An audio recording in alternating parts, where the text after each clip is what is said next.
Good morning. सकाळ ହେଲା ମାତ୍ରକେ ମୋର ମୁଣ୍ଡରେ ଆଗ ଗୋଟାଏ ଜିନିଷ ପଡ଼େ ଯେ ମୋ ଝିଅ ଭୋକରେ ଥିବ। ଆଗ ମୁଁ ସେଇ କାମ ସାରିବି। ଘର ଝାଡ଼ୁ କରିସାରିଲା ପରେ ପ୍ରଥମ କାମ ତାକୁ ଖୁଆଇବା। ତାପରେ ମୁଁ ଏବେ ଲଞ୍ଚ ଆୱାରରେ ତାଙ୍କ ପାଇଁ ରୋଷେଇ କରୁଛି। ତାଙ୍କର ସେକେଣ୍ଡ ସିଫ୍ଟ ଥିଲା। ମୁଁ ସେଇ ସମୟରେ ରୋଷେଇ କରୁଛି। ସେ ଖାଇକି ଯିବେ ବୋଲି ଭାରି ବ୍ୟସ୍ତ ହେଇଗଲାଣି। ମୁଁ ସେତେବେଳେ ଝିଅ ପାଇଁ ଗୋଟେ କୋରିଅର ଆସିବାର ଥିଲା। ତା ପାଇଁ ଗୋଟେ କିଛି ଜିନିଷ ମଗାଇଥିଲି। ମୁଁ ଅପେକ୍ଷା କରିଥିଲି ବହୁତ ସମୟ ଧରିକି।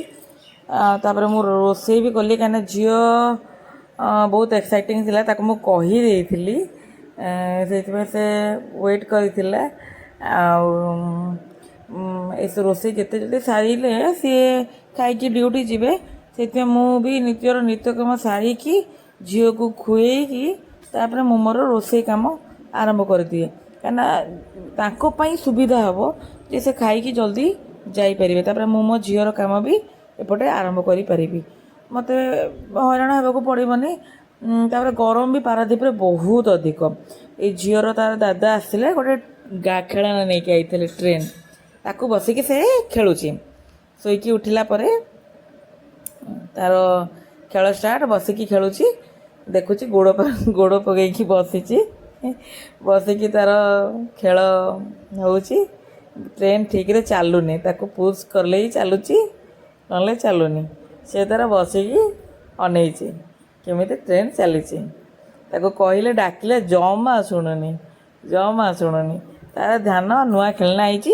ଗୋଟାଏ ଦିନ ବି ଗଲେ ସେ ଭାଙ୍ଗିକି ଚୁନା କରିସାରିଲାଣି। ସେ ଖେଳନା ଆଉ କିଛି ତାର ପାର୍ଟ ମିଳୁନି। ଏ ଖେଳନା ଗୁଡ଼ା ହଜିଗଲାଣି। କିଛି ଆଉ ନାହିଁ, ତା ପଟରି ନାହିଁ, ତା ଡବା ନାହିଁ, ସେ କିଛି ନାହିଁ ଆଉ।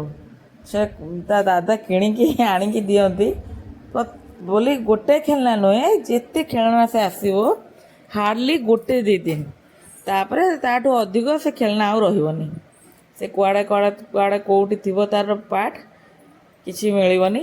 ଏଇଟା ଆସିଥିଲା, କେତେ ଭଲ ଲାଗୁଥିଲା। ମୁଁ ଭାବିଲି ବୋଧେ କିଛି ଦିନ ରଖିବ ସେ, କିନ୍ତୁ ନା, ଭାଙ୍ଗିଦେଲା। ତାପରେ ଫାଇନାଲି ତାର କୋରିଅର ଆସିଲା। ତାପରେ ମୁଁ ଚିପ୍ସ ମଗାଇଥିଲି, ରାଗିର ଚିପ୍ସ। ଆଗରୁ ବି ଗୋଟେ ଥର ମଗାଇଥିଲି, ତା ପାଇଁ ଭଲ ଥିଲା। ଏଥିରେ ଦେଖନ୍ତୁ ଲେଖିଛି ଯେ ନୋ ପାମ୍ ଅଏଲ୍। ଏଥିରେ କିଛି ବି ଆଡ଼େଡ଼ ନାହିଁ ଏସବୁ ଜିନିଷ। ଏଇଟା ଛୁଆମାନଙ୍କ ପାଇଁ ବହୁତ ଭଲ। ମୁଁ ଆଗରୁ ବି ଖୁଆଇଛି, ଝିଅ ଖାଇଛି ଆଗରୁ, ସେଇଥିପାଇଁ ମୁଁ ଏଥରକ ବି ମଗାଇଲି। ବେଳେବେଳେ ବସିକି ଖାଏ, ତାକୁ ଭଲ ଲାଗେ। ଅବଶ୍ୟ ଜଙ୍କ ଫୁଡ଼୍ ଖାଇବାଠାରୁ ତ ଏଗୁଡ଼ା ଟିକେ ହେଲ୍ଦି ଛୁଆମାନଙ୍କ ପାଇଁ। ଲାଷ୍ଟ ଟାଇମ୍ ମଗାଇଥିଲି ମଖାନାର, ଏଇଟା ଟିକେ ଭଲ ଅଛି ରାଗିର। ତା ବାପାର ରେନିକୋଟ୍ ସେ ଫୋଲ୍ଡ କରୁଥିଲେ, ଜିଦି କହିଲାରୁ ପିନ୍ଧିକି ଏଲିଏନ୍ ଭଳିଆ ଠିଆ ହେଇଛି।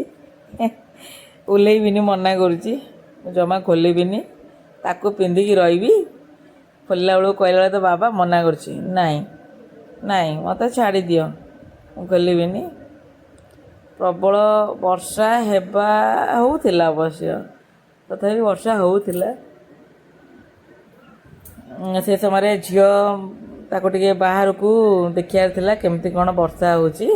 ମୁଁ ଏଇଠି ଆସି ଭିଡ଼ିଓ ବନିଲା ବେଳକୁ ମୋ ଝିଅ ଆସି ଠିଆ ହେଇକି ହସୁଛି। ତାକୁ ଦେଖିବାର ଅଛି। ମୋତେ କହୁଛି କାଖାଅ ମାମା, କାଖାଅ। ବର୍ଷା ଅବଶ୍ୟ ପକାଉଥିଲା। ଆପଣଙ୍କ ପଟେ ବି ବୋଧେ ହେଉଥିବ ବର୍ଷା। ଫାଇନାଲି ମୋ ଭିଡ଼ିଓ ଏଇଠି ଶେଷ ହେଲା। ଆପଣ ମୋତେ ସପୋର୍ଟ କରନ୍ତୁ, ମୋ ଭିଡ଼ିଓକୁ ଦେଖନ୍ତୁ, ସବସ୍କ୍ରାଇବ୍ କରନ୍ତୁ, ପ୍ଲିଜ୍ ସପୋର୍ଟ କରନ୍ତୁ। ମୁଁ ଆହୁରି ଭଲ ଭଲ ଭିଡ଼ିଓ ଆଣିବି ଆପଣଙ୍କ ପାଖକୁ। ଆପଣ ଦେଖିବେ, ପସନ୍ଦ କରିବେ।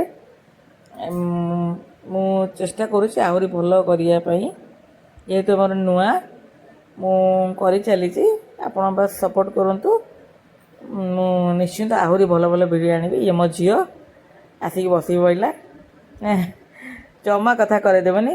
କୁରକୁରେ ଆସିଛି ତ, ଆଉ ମାମା ଆଉ କହିଲାରୁ ଦେଲି। ହଉ, ରଖୁଛି, ନମସ୍କାର।